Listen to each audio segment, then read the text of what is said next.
നമുക്ക് ആരുടെയും അറിവിനെ തൂക്കാനോ അളക്കാനോ സാധ്യമല്ല.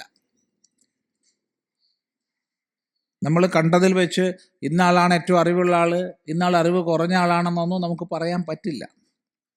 അങ്ങനെ പറയാൻ ശ്രമിച്ചാൽ തന്നെ തെറ്റാണ്. എങ്കിലും ചിലരുടെ ബന്ധത്തിൽ നമുക്കൊരു ഒരു ഒരു ധാരണ ഉണ്ടാവുമല്ലോ, അല്ലേ?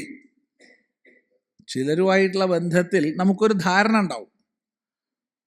ആ ധാരണയുടെ അടിസ്ഥാനത്തിൽ പറയട്ടെ, ഞാൻ കണ്ടതിൽ വെച്ച് അല്ലെങ്കിൽ ബന്ധപ്പെട്ടതിൽ വെച്ച് വലിയൊരു അറിവിൻ്റെ നിധിയായിരുന്നത് ഒരമ്മ ഉണ്ടായിരുന്നു. ആ അമ്മ ലോകദൃഷ്ടിയിൽ ഭ്രാന്തിയാണ്. ലോകദൃഷ്ടിയിൽ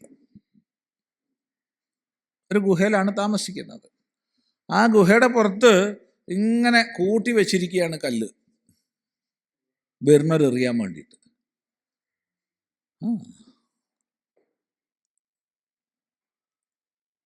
വരുന്നവർ നല്ല ഏറാണ്, ചെറിയ ഏറൊന്നും അവർ ആ ഭാഗത്തേക്ക് നിൽക്കില്ല. പക്ഷെ ഞാൻ പോയി എന്നെ എറിഞ്ഞിട്ടില്ല.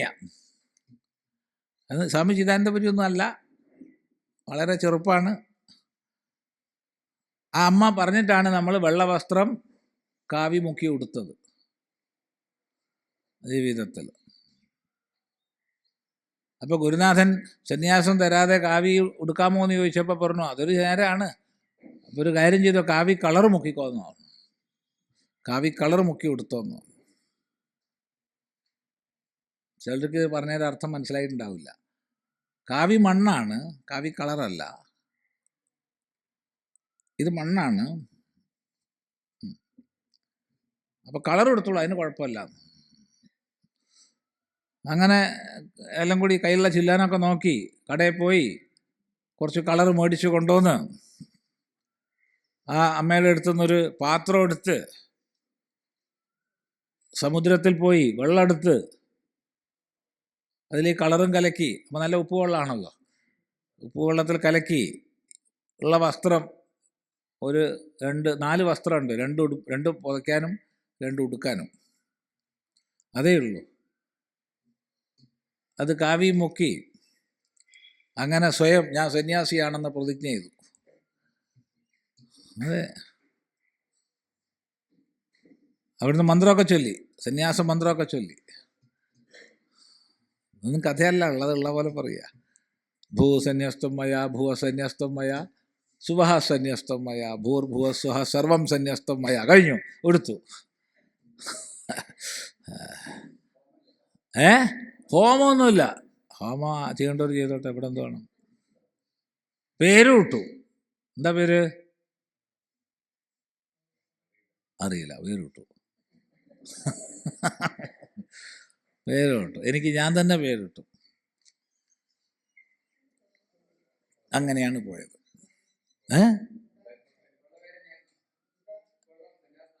അതെങ്ങനെയാ? അത് ദീക്ഷാ സമയത്ത് ഗുരുനാഥൻ തരുന്നതല്ല. അന്ന് പേര് സ്വാമി രാമകൃഷ്ണദാസ് എന്ന് പേരിട്ടു.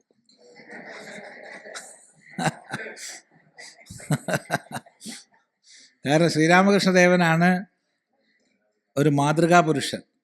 ശ്രീരാമകൃഷ്ണദേവനാണ് ആരാധ്യമൂർത്തി. അതിപ്പോൾ ശങ്കരഭാഷ്യം വന്ന് ശങ്കരാചാര്യർ വന്നിട്ടൊന്നും അത് പോയിട്ടില്ല. അങ്ങനെയാണ് അന്നത്തെ ഒരു ജീവിതം. അപ്പം ആ അമ്മ ലോകരുടെ ദൃഷ്ടിയിൽ എന്താണ്? ഭ്രാന്തി. വരുന്നവരെ സ്വീകരിക്കാനാ കല്ല് വെച്ചിട്ടുള്ളത്. അതൊന്നും കഥ പറയല്ല. പക്ഷേ അല്ലല്ല, അയ്യമ്മയൊന്നുമല്ല, ഗോകർണത്താണ്. വലിയ തപസ്യായിരുന്നു, വലിയ തപസ്യ, വലിയൊരു തപസ്യ. അയ്യോ, നമ്മൾ കാണുന്ന സമയത്ത് എന്തായാലും അമ്മയ്ക്കൊരു 85 വയസ്സൊക്കെ ഉണ്ടാവും ആ കാലത്ത് തന്നെ. അത് കണ്ടില്ലേ? നമ്മൾ പോയി കണ്ടില്ല? ആശ്രമത്തിൽ പലരും പോയി കണ്ടിട്ടുണ്ട്. അത് പിന്നെ അമ്മ ശരിക്കും ഈ പ്രദേശത്ത് നിന്ന് പോയതാണ്. ഈ പ്രദേശം വെച്ചാൽ പാലക്കാട് ജില്ല അന്നില്ല, ഈ പ്രദേശം. അതായത് നമ്മളൊരു 85 വയസ്സ്, പിന്നെ അമ്മ ഒരു 90-92 വയസ്സായിട്ടുണ്ട് ശരീരം പോകുമ്പോൾ. ആ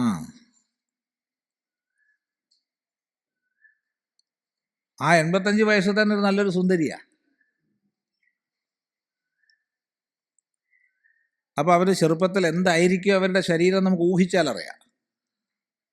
എന്നാൽ 28 വയസ്സോ മറ്റോ ഉള്ളപ്പോൾ വീട്ടിൽ നിന്ന് ഇറക്കി വിടപ്പെട്ടതാണ്. ആ കാലത്തെ ആചാരം അങ്ങനെയാണ്. അപ്പം നമുക്ക് പതി പത്നി ഒഴിവാക്കി ഭർത്താവ് എന്നുള്ള പേര് പറയാം. ഭർത്താവ് മരിച്ചാൽ ഭാര്യ തലയിൽ മുണ്ടിട്ട് ഇറങ്ങിക്കൊള്ളും. നല്ല കാലത്തിന് കുട്ടികളുണ്ടായിട്ടില്ല. കുട്ടികളുണ്ടെങ്കിൽ കുട്ടികളെ എടുത്ത് പോകണം. എന്ത് ചെയ്യും ആലോചിച്ച് നോക്കും. എങ്ങോട്ട് പോവും?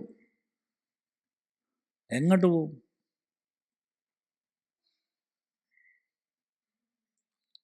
പക്ഷെ ഇവർക്ക് പ്രശ്നമൊന്നും ഉണ്ടായില്ല. അവർ മഹാത്മാവിനെ കണ്ടു. ആ മഹാത്മാവ് അനുഗ്രഹിച്ചിട്ട് തപസ് ചെയ്യാൻ പറഞ്ഞു. പറ്റിയൊരു സ്ഥലം പോയി തപസ് ചെയ്തോളൂ.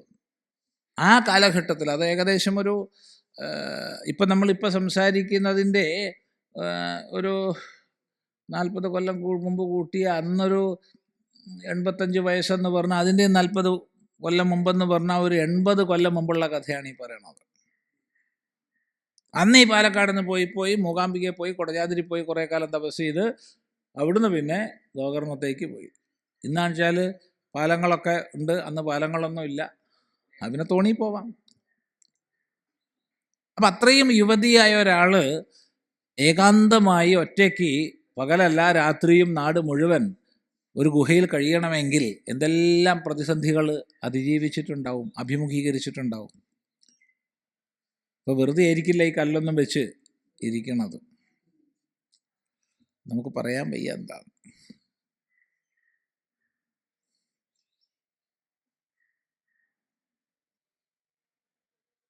അപ്പോൾ പുറമെ നമുക്ക് മനസ്സിലാവില്ല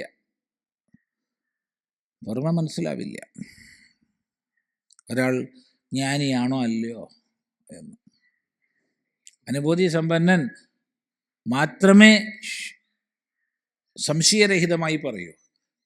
സംശയരഹിതമായി പറയുന്നവൻ അനുഭവസമ്പന്നനായിരിക്കും.